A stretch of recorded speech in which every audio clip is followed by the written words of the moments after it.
Welcome, ladies and gentlemen, it is Targran, and once again it's time for more lore of League of Legends. Some of you might be aware we've recently managed to cover all of the Yodel champions who are connected to their nation's capital, the Bandle City. It's a very convenient situation as we'll not have to return there anytime soon. We'll try and do the same with other minor city-states such as Ionia, which has a couple of champions who you've requested from us, Karma, the Enlightened One, and Irelia, the Will of the Blades. Enjoy. Ionia is widely known for its highly unusual martial arts. Deadly in action, difficult to learn, but strangely beautiful while put to good use.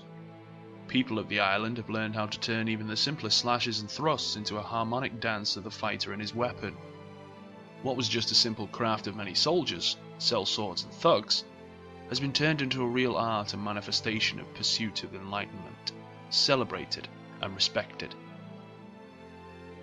Some styles were simple, others elaborate, but the most intriguing of them all was the style used by the blade master Leto. His style became legendary merely years after its creation.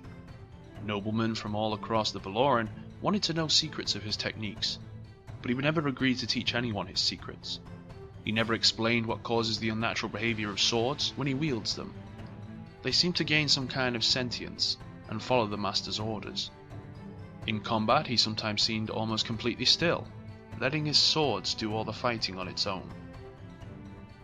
No man can live forever, though.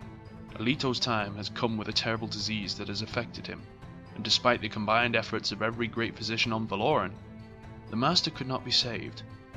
His life was slowly leaving his body until he had calmly passed away, leaving behind two children, Irelia and Zelos, as well as a unique weapon that no one could use effectively. Both of his children had pursued military careers due to the training they'd received. Leto was a bladesman, but it was not his only focus. In his search for enlightenment, he'd become an exquisite thinker, respected by others. He understood that his life could not last, and eventually he would have to leave his home, Ionia. He's prepared both his children for that, by giving them the best training he could. From the most techniques of controlling one's emotions, to unusual forms of battle meditation that could allow them to detect unseen threats before they'd even approached. Day after day he's repeated his lessons and taught them to always keep one's minds clear, focused on the task at hand, and yet, he never touched the subject of his own fighting style. He didn't even give the secret to his own children before he passed away. His reasons behind that decision remained a secret for long years. After Leto had passed away, things slowly started turning grim for the peaceful nation of Ionia. The joined forces of Noxus and Zorn had set their sights on the island, planning to conquer it, hoping for no resistance. The Ionian army was almost non-existent compared to the forces of Noxus, and the plan was meant to be executed swiftly. When news of the attack had reached Ionia, Zelos, Irelia's brother, had been sent away to seek help on the continent. Irelia had been left on the island, charged with the protection of their home until Zelos could return. They had a chance, but the Zornite war machines had been spotted earlier than anyone could expect. In great haste, defense of the city had been organized. Everyone able to fight was ready to sacrifice themselves, seeking to protect their homes. Irelia was no different. She grabbed her father's enormous blade and stood her ground. No one had suspected that Zorn would use their toxic bombs and acid sprays that caused the whole cities to be destroyed, with nothing but burned ground left behind. Irelia had been forced to retreat to the great stand on the Placidium, where Ionian elders were. She knew that the final battle would take place there. This place was a monument to Ionia, and if Noxus could seize control of it, the whole island would be doomed. Some of the Ionians were ready to surrender and negotiate terms of their slavery. They were willing to give up everything that Ionia stood for, just because they were afraid. Irelia couldn't accept that. She had raised her father's sword and gave a speech inspiring everyone to grab their weapons and take a stand. She pledged that she would defend the great stand until her brother could return, or she would die. It was enough to reignite the passion of the Ionians.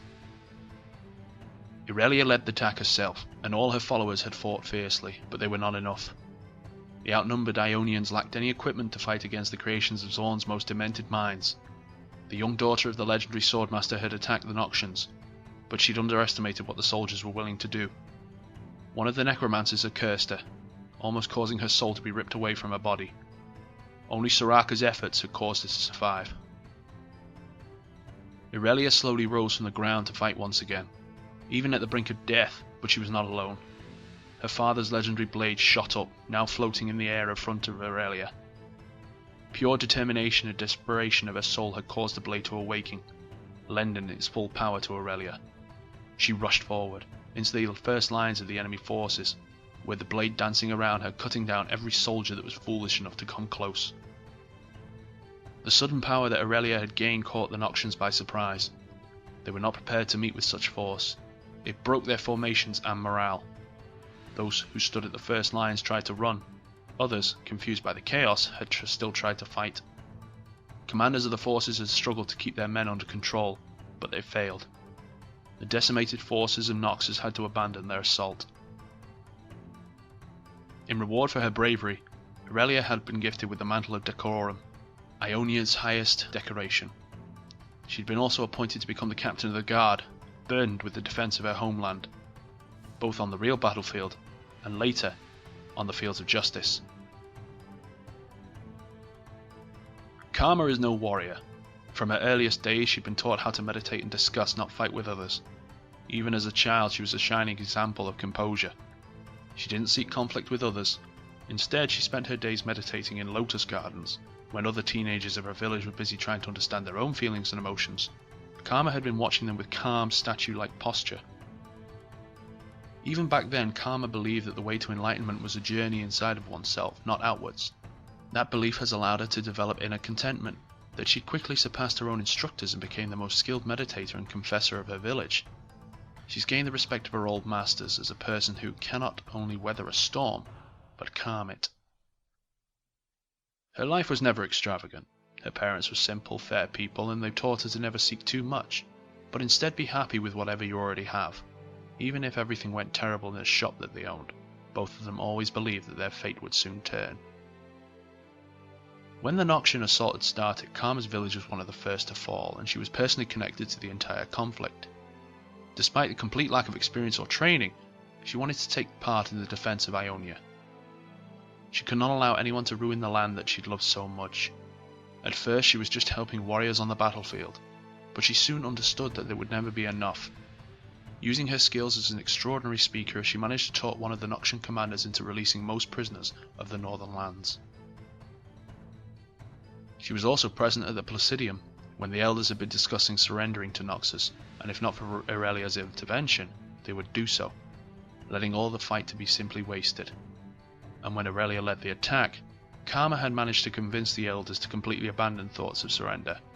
For her devotion to that matter and charisma, Karma was made the figurehead of the resistance, and she was a good leader. She never tried to be above soldiers. She was living in the same quarters as they did, sharing the same hardships and problems. Karma had even convinced herself to stand by them in combat. She had an enchanted pair of fans that were a gift from her parents. They were turned into a pair of deadly weapons, and thanks to the help of Jana, Karma learned how to magically increase their effect. Karma has paid for her bold decisions with numerous scars and burn marks across her body, given to her by the assault of the Zornite acid cannons. The liquid had just merely touched her skin, but it was enough for it to rapidly melt, causing the woman to writhe in pain. It didn't stop her from helping her people in any way. If anything, it just helped ignite her potential. The Noxian soldiers had given her a nickname, the Enlightened One, mocking the fact that Karma was more of a priestess than a soldier, and yet fought in battles. She has, however, come to like her new name and embraced it. She was determined to make sure that it did not serve as a joke anymore, but a name that Noxians would fear. After the conflict had ended, Karma had been given the title of Duchess and seat amongst the convergence of elders. She actively fights for Ionia's safety on the political arenas of Demacia and Noxus, as well as the League of Legends field of justice, where she serves as a champion of her nation.